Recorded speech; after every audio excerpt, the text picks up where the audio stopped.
আসসালামু আলাইকুম রহমতুল্লাহ। প্রিয় দর্শক, কেমন আছেন? আশা করি ভালো আছেন। প্রিয় দর্শক, দাম বাড়ায় ৫ বছরে দেশের স্বর্ণের বিক্রি কমেছে ৫০%। বিশেষ সাক্ষাৎকার। প্রিয় দর্শক, সমকাল বাংলাদেশ এখন স্বর্ণের দর ঘন ঘন পরিবর্তন হচ্ছে। কী কারণে এত অস্থিরতা?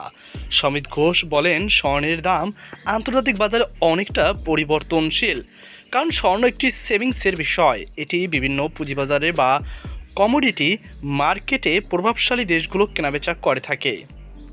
এই কারণে দাম প্রতিনিয়ত পরিবর্তন হচ্ছে। স্বর্ণ একটি স্থায়ী সম্পদ, এটি তার বাহকের অর্থের নিরাপত্তা হিসাবে কাজ করে। বিশ্ববাজার পরিবর্তনের ফলে বাংলাদেশেও দর পরিবর্তন হয়। এরই প্রতিফলন হিসাবে গত মাসে দেশে বেশ কয়েকবার দামের পরিবর্তন হয়েছে। সমকাল আন্তর্জাতিক বাজারে স্বর্ণের দর পরিস্থিতি এখন কেমন, ভবিষ্যতে কেমন হবে বলে মনে করছেন সমিত ঘোষ? বৈশ্বিক নানা পরিস্থিতির কারণে বর্তমানে আন্তর্জাতিক বাজারে স্বর্ণের দামে ঊর্ধ্বগতি রয়েছে। ইতিমধ্যে স্বর্ণের আউন্স $৩,০০০ ছাড়িয়ে গেছে।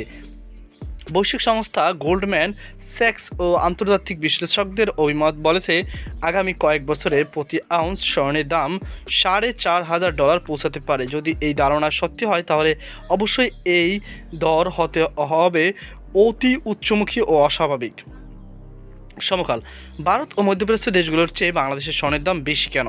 সমিত ঘোষ, প্রতিটি দেশে যে কোনো পণ্যের দাম নির্ধারণের ক্ষেত্রে সে দেশের মুদ্রার মান এবং পণ্যটির সরবরাহ ব্যবস্থা গুরুত্ব বহন করে। ভারত ও মধ্যপ্রাচ্যের চেয়ে বাংলাদেশের দাম তুলনামূলকভাবে আংশিক বেশি। এর কারণ হলো বাংলাদেশের বৈধ পথে স্বর্ণ আসার ক্ষেত্রে রয়েছে উচ্চ হারের কর ব্যবস্থা, যা ভরি প্রতি $৪,০০০।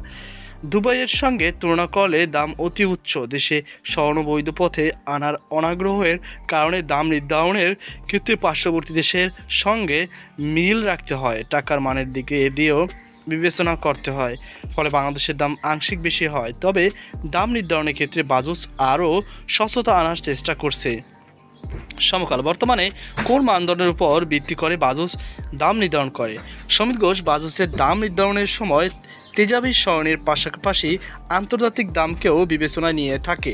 তেজাবি স্বর্ণের চাহিদার উপর ভিত্তি করে ও স্বর্ণ আনতে যে কর পরিশোধ করতে হয় সেটি হিসাব করা হয়। এছাড়া বিশ্ববাজারের দর কত তা পর্যবেক্ষণ করা হয়। এসব বিষয়ে মিলিয়ে দেশে দাম নির্ধারণ করা হয়। সমকাল দাম বাড়ার কারণে বিক্রির উপর কোনো প্রভাব পড়ছে কি? সমিত ঘোষ, দাম অত্যাধিক বেড়ে যাওয়ার কারণে গ্রাহকদের ক্রয় সীমার বাইরে চলে গেছে স্বর্ণের গহনা। তাছাড়া মানুষের চাহিদার বিবেচনায় স্বর্ণ অপেক্ষাকৃত কম প্রয়োজনীয়। খুব বেশি দরকার না হলে মানুষ সাধারণত স্বর্ণের গহনা কিনে না। কয়েক বছর ধরে এই প্রবণতা দেখা যাচ্ছে, এতে বিক্রি নেতিবাচক দ্বারায় রয়েছে।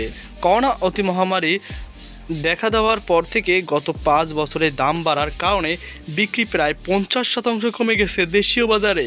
সমকাল গত বছরের স্বর্ণের কোনো শ্রেণীর ক্রেতা বেশি ছিল, মধ্যবিত্ত নাকি উচ্চবিত্ত? সমিত ঘোষ, বিগত 5 বছরের বিবেচনায় স্বর্ণ সম্পূর্ণরূপে উচ্চবিত্তের হাতে চলে গেছে।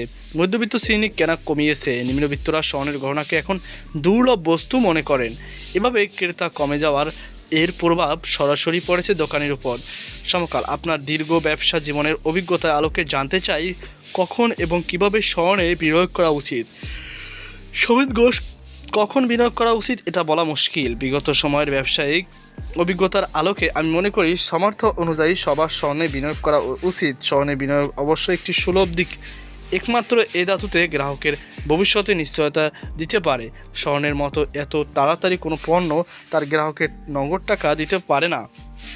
একে টাকায় রূপান্তর করা সহজ, আবার তা ব্যবহারও যোগ্য। সমকাল সময় দেওয়ার জন্য আপনাকে ধন্যবাদ। সমিত ঘোষ, আপনাকেও ধন্যবাদ। সাক্ষাৎকার নিয়েছেন জসিমউদ্দিন বাদল। তো প্রিয় দর্শক, আশা করি আপনারা এখান থেকে গুরুত্বপূর্ণ তথ্য পেয়েছেন। তো এই ছিল আমার সর্বশেষ আপডেট। আল্লাহ হাফেজ।